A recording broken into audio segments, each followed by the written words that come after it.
While studying the geophysics of Indian plate or Indian plate tectonics, we have got a number of geological and geographical evidences in India and around the India. There are a number of important points that may be asked by the Commission, like petroleum of Bombay High, located 80 km west of coast, shows dense forest there, which shows its existence on equator. If you search the position of Bombay High, it is here, located about 80 km west to the coast of Maharashtra in Arabian Sea, and here rich deposit of gas and petroleum is found, which is being drilled. Why gas and petroleum deposits are found here under sea and especially in offshore region? This can be explained with the geophysical facts. It is expected that in geological past, this land was the part of this Indian plateau, and it was relatively in the south, means this part was located on equator. In some books, it is written that equator passed through the central India. There is a debate whether equator used to pass through central India or central India was on equator. Certainly, the second one is correct, means this part was on equator, and this was laden with dense equatorial evergreen forest having a number of plants species. Due to tectonic activities, when the forehead of this Arauli collided with this Tibetan plateau near Dras, there was a linear pressure, due to which this part was fractured, and this western fractured part was submerged. The waters of this Indian Ocean reached here, and due to marine process, a thick deposit of sediment or alluvium was deposited here, which is called Bombay High. Bombay High is structural high. Due to the pressure of that structure or sediment, the equatorial forest was transformed into gas and petroleum. That's why here there is rich deposit of gas and petroleum, which is offshore. Like this, there may be a question that in Gujarat there is also a rich deposit of gas and petroleum. For example, in Ankleshwar, in Sanand, and in offshore Kutch region. Thus, the answer for the rich deposit of gas and petroleum in western India, especially in west coast of Maharashtra and in Gujarat, may be answered with the help of tectonic processes. Second point is run of Kutch submerged. Run of Kutch is district in Gujarat, that is submerged part of Gujarat, and run of Kutch is an area which has been claimed, disputed by our neighbor Pakistan. Pakistan claims that run of Kutch is water body. That's why if there is any water body at the border of two countries, it should be shared equally. But India denies this fact. India claims that this run of Kutch is not water body. Rather, it was land. and integral part of Indian subcontinent. Due to tectonic process, it was fractured and it was submerged. That's why some marine water and some fresh water brought down from the rivers by both the countries found here.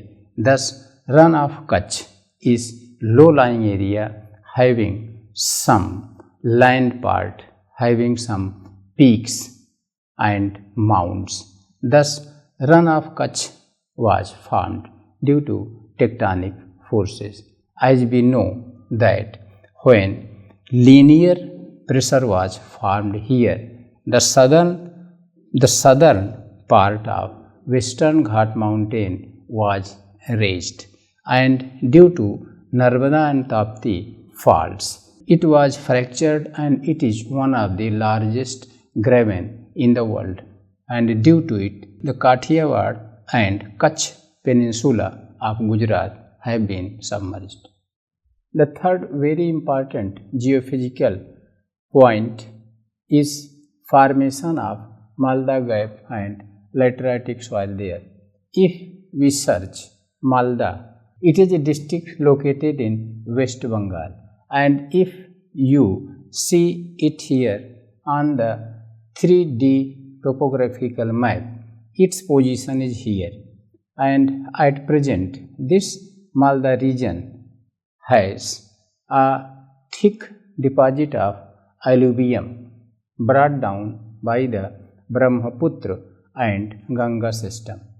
Very wonderful geological feature is here that to the east of Malda Gap it is Meghalaya Plateau, and to its west these are the Raj Mahal Hill.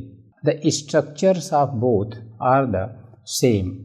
In the geological past, these were integrated and had uniform structure and uniform topography and height. But due to origin of Shivalik range from the bed of Indo-Brahma river, the waters of Brahmaputra and Ganga turned southeastward due to the tilting of Indian plateau from northwest to southeast. This resulted a thick deposit of alluvium on the structure on the Gondwana structure between Meghalaya Plateau and Raj Mahal range, and this underwent subduction due to elasticity of different structures. The material or sediment which was overlain increased in thickness, and today Malda Gap came into existence, which is even at present undergoing subduction, and here the deposit of alluvium is increasing and the underlying structure or Gondwana structure is undergoing subduction.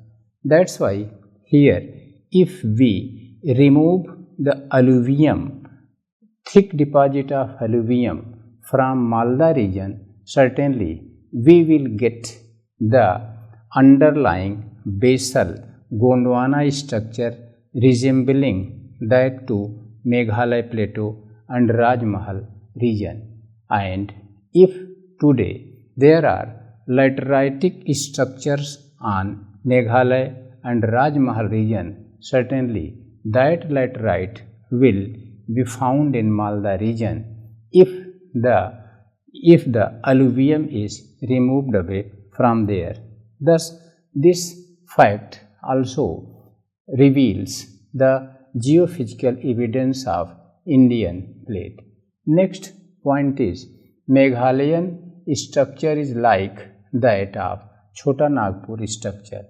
Meghalaya Plateau is located here and Chota Nagpur Plateau is located here.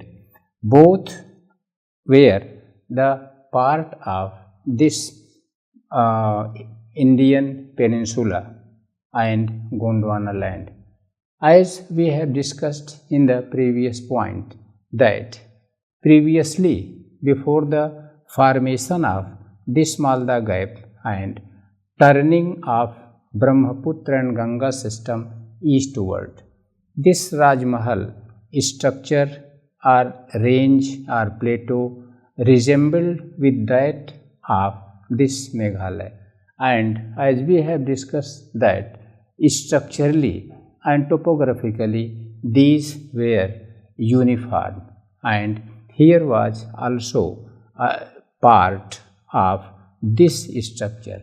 But as we have discussed that due to rising of this Shivalik mountain from the valley or the southern margin of Tethys Ocean or from the valley of Indo-Brahma river, the waters of Brahmaputra and Ganga system moved eastward due to tectonic activities, brought down sufficient amount of sediment deposited over the land of Gondwana structure between Meghalaya Plateau and Chota Nagpur Plateau, and due to elastic nature of structures, this underwent subduction, and in geological past, this thickness of alluvium increased, and today Malda Gap came into existence. But the structure, topography, and all types of physical features which are uniform, similar, found over Meghalaya Plateau and Chota Nagpur Plateau reveal that in geological past these two were the integrated and integral parts, but due to geophysical facts these are today separated by Malda Gap. Next geophysical evidence is Bay of Bengal geosyncline is undergoing subduction, hence erect Sundari trees are found at the depth of 15 meter to 150 meter from sea level. Here, if we see Bay of Bengal, certainly it is one of the largest and deepest geosyncline in world. The second one is in Mexico Gulf, formed by Mississippi-Missouri system in South USA. But the largest one is ours, that is Bay of Bengal geosyncline. It is undergoing subduction. Why it is subducting? Its regions are especially geophysical. As we know that this Indian plateau, when in geological past collided with Tibetan plateau in near Dras, its southern part was raised in a linear way, and due to its raising there was a linear pressure which caused raising of western part of plateau, and due to its rising naturally the eastern part tilted or subsided. That's why here there along 90-degree east line or longitude there is a plate margin which separates the Indian plate and Myanmar plate. With the rising of all the three Himalayan ranges, when the waters of Brahmaputra and Ganga moved from this Malda Gap region, at that time in geological past, the mouth of Ganga was not here, and it was here near Dhubri district in Assam, and the active delta at that time was here. But today active delta is here, which has progressed with time scale, and today delta may be divided in 4 parts. Number 1, here is moribund delta, that is dead delta, and here it is active delta where Ganga, Brahmaputra and Meghna systems are depositing sediment per day. But just to the south of this moribund or dead delta. First is immature delta, then its south mature, then active delta. Progradation of delta reveals that this geosyncline or Bay of Bengal geosyncline is undergoing subduction, and the evidences of subducted geosyncline are several. If we dig the soil here at the depth of 15 meter, but sometimes up to the depth of 150 meter, there are erect Sundari trees. They have not been cut, they were not fallen. Rather, it shows that the land subsided there, and the land on which there were dense Sundari trees subsided, and a thick layer of alluvium covered it. That's why at these depth means up to 150 meter, the erect Sundari trees are found. This reveals that this delta is prograding, and here geologically or geophysically very sensitive area where this geosyncline or Bay of Bengal geosyncline is developing. And as evidence, we will consider that along the eastern margin of Indian plate, there the geosyncline is subsiding and days are near. Near means these will take sufficient time when a folded mountain will emerge from this Bay of Bengal geosyncline. Thus, there are also a number of researches, means archaeological researches, which reveal that in this region, in the vicinity of Kolkata metropolitan city, a number of settlements have got submerged. Next point is Indian plate is tilting eastward, hence barren volcanic eruption in 1991, 93, 94, 2005, 2007, 2017. Where is barren volcano? If we locate this on the map of India, it is here. To the north of Andaman group of island. Barren and Narkondam are the two volcanoes, but today Barren is active, as we have seen that during these years the Barren erupted. Thus it is an active. And why here Barren is active? This should be explained tectonically or geophysically. It reveals that when the western part of India was raised, certainly the eastern subsided or tilted. Because if the eastern part will not tilt due to raising of western part, the eastern in comparison to western will get down. But here tilting of or subduction of eastern margin of Indian plate also occurred. Why? Because of two main factors. Number one, rising of the western part of India. Number two, the sedimentation by the large major rivers like Brahmaputra and Ganga system and plateau regions rivers like Mahanadi, Godavari, Krishna and Kaveri. Thus, a voluminous amount of sediment was overlain on the eastern margin of Indian plateau. That's why it got tilted and subducted. Here it is one noteworthy thing that Indian plate is oceanic plate which is moving in northeast direction.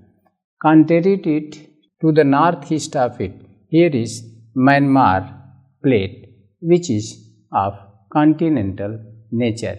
That's why the eastern margin of Indian plate is subsiding in the Benioff zone below this Myanmar plate.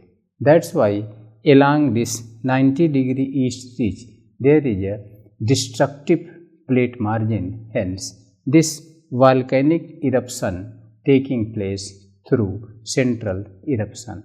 Thus, tectonically, this point may be explained.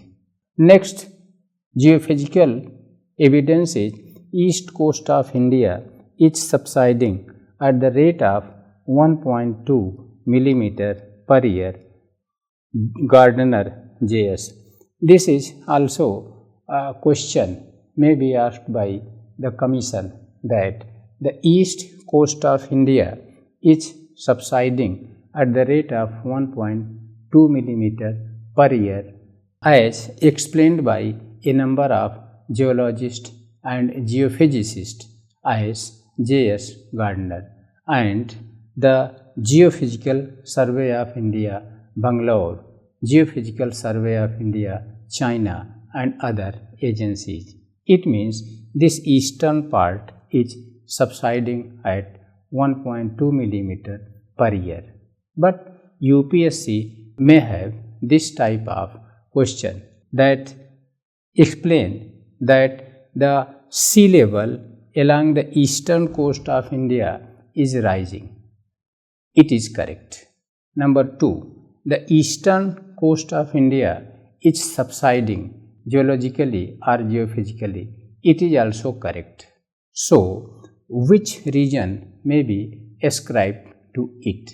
Number 1, this region is subsiding geologically, or number 2, due to global warming, sea level is rising, hence the eastern coast of India is submerging at the rate of 1.2 millimeter per year.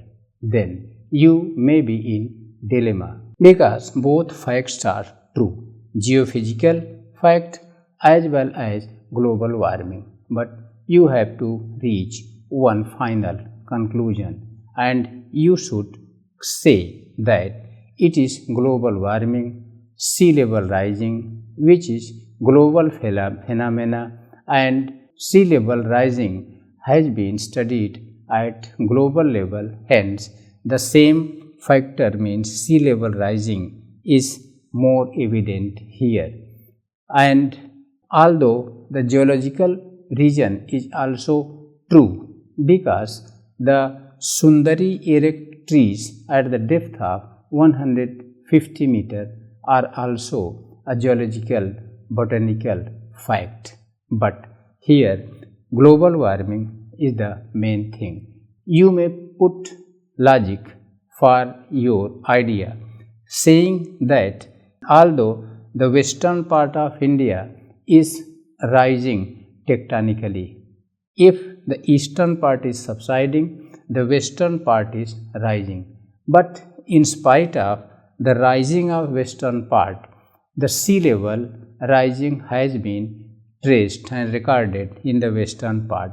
It means the sea level rising is more important than the geological subsidence of the eastern part of India, because the geological subsidence, although is a fact, but it is a very slow process. Contrary to it, global warming and sea level rising is a very rapid process in comparison to the previous one. That's why you will claim that here sea level rising is at the rate of 1.2 millimeter per year.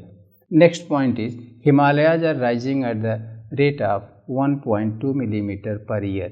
This can also be explained by the tectonic process. Due to northeastward motion of Indian plate today, the Himalayas ranges are getting pressure from south, hence rising at the rate of 1.2 millimeter per year, because the geosyncline or the Tethys geosyncline out of which this Himalayan and Arakanema folded mountain emerged are also active, and Indian plate is also moving northeastward. There may be an independent question that today whether the western Himalayas are rising at faster rate or the eastern Himalayas. Certainly there may be a question, and you will answer that western Himalayas are not rising so rapidly as the eastern Himalayas, because reports say that western Himalayas are rising at the rate of 1.2 millimeter per year, while the eastern Himalayas 4 millimeter per year. Next geophysical point is earthquakes occur along Himalayan fault line. In coming topics, we will study in detail that here there are 3 parallel ranges of Himalayas: Greater, Middle and Shivalik. Between these ranges there are fault lines which will be called main central thrust, main boundary thrust and Himalayan front fault. Along these fault lines earthquakes occur. Why earthquakes are occurring along this seismically sensitive zone? This can also be explained by the northeastward movement of the Indian plate. This Indian plate is moving in northeast direction, and its northern margin means this northern margin of peninsular plateau is undergoing subduction, and below the 3 ranges of Himalayas there is Benioff zone, in which the northern margin of Indian plateau is getting into and melting. Hence the magma created or produced there first exerts pressure upward and tries to come up, but Himalayan ranges and structures are very massive, don't allow that magma to come up, and when volcano fails, it comes in the form of seismic waves. That's why today seismic waves are frequently and intensely taking place along the fault lines in the Himalayas. In next some point it will be studied that this magma, after failing to erupt from these 3 Himalayan ranges, moves northward and makes pressure from below the Tibetan region, but Tibetan region or the Pamir plateau, the highest plateau roof of the world, also denies this magma to erupt. That's why that failed magma ultimately comes south, not directly south, rather southwest from below this Indian plateau land, and this is the region that today the frequency of earthquakes in India are recorded in the northwestern part. This will be discussed in the seismic zones of India. Thus, these are the important points which are geophysically very much important and also significant from examination viewpoint by the Commission.